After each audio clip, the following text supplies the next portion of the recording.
Hello મિત્રો, જય શ્રી કૃષ્ણ. હું છું પ્રકાશ આહિર. તમારું સ્વાગત છે મારા નવા બ્લોગમાં.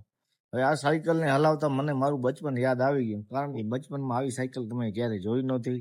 સાયકલ અમે જોઈ હતી એવી પણ દાંડીવાળી, અને એ વચ્ચે પેન્ડલ વચ્ચેથી પગ નાખીને હલાવતા.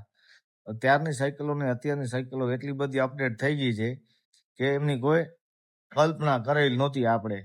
હવે અત્યારે આ છોકરાઓને રમતા જોઈ અને મને મારું બચપન યાદ આવી ગયું કે બચપનમાં જો આવી સાયકલ હોત તો હું આ સાયકલ હલાવતો હતો, કેવો લાગતો હોત. એ બધું સાઈડમાં મૂકી અને છોકરાઓને કીધું હલાવો સાયકલ, અને મને પણ શીખવાડો આ કેમ હાલે. હવે આને કહેવાય તો કંઈક બીજું, પણ હું સાયકલ કહું છું. અને છોકરાઓને મેં પણ સાયકલ જ શીખવાડી છે. હવે કઈ સાયકલ કહેવાય, શું કહેવાય, જો તમને કોઈને ખ્યાલ હોય તો વિડીયોમાં કમેન્ટ કરજો. કારણ કે બાકી આપણે તો સાયકલ માની લીધું છે અને સાયકલ જ માનવાનું છે. હવે આ રસ્તો એવો હતો કે આમાં હાલવા લાયક છે જ નહીં. તેમ છતાં છોકરીની જીદ હતી અને એમની ફ્રેન્ડને બધાને બતાવવાની હતી કે જન્મદિવસમાં મને મારા પપ્પાએ આ લઈ દીધી છે. એટલે તમે તમારા છોકરાના જન્મદિવસમાં જો આવી કોઈ ગિફ્ટ લેવો ને, એ પહેલા એક વખત વિચારજો. કારણ કે આ સાયકલે આખી શેરીમાં ગજિયા કરાવ્યા છે. એક બધા છોકરાઓ ઘરે જઈને રોવે છે કે મને પપ્પા કે મમ્મી આવી સાયકલ જોઈએ છે. એટલે આ બધાને સમજાવીને બધું સાઈડમાં મૂકીને કીધું કે તમે કંઈક બીજી ગેમ રમો, એટલે એકબીજાને ઝઘડા ન થાય. હવે છોકરાઓ જીદ કરે કે મને હલાવવું છે, અને ઓલો કે મને, ઓલી કે મને હલાવવું છે.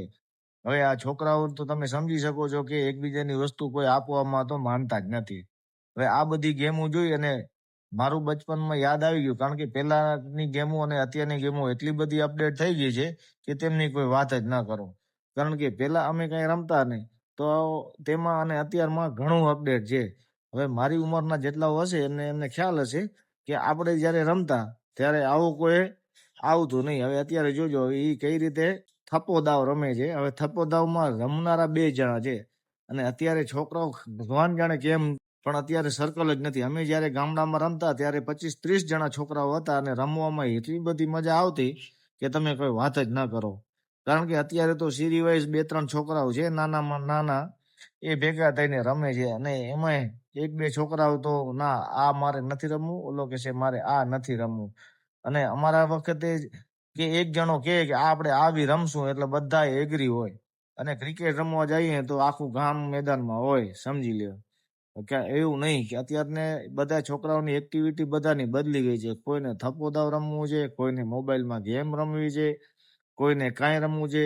આ બધા છોકરાઓ રમતા રમતા દૂર ભાગી ગયા. એટલે મેં કીધું નજીક આવતા રહ્યો, તમે કેમેરામાં આવતા નથી.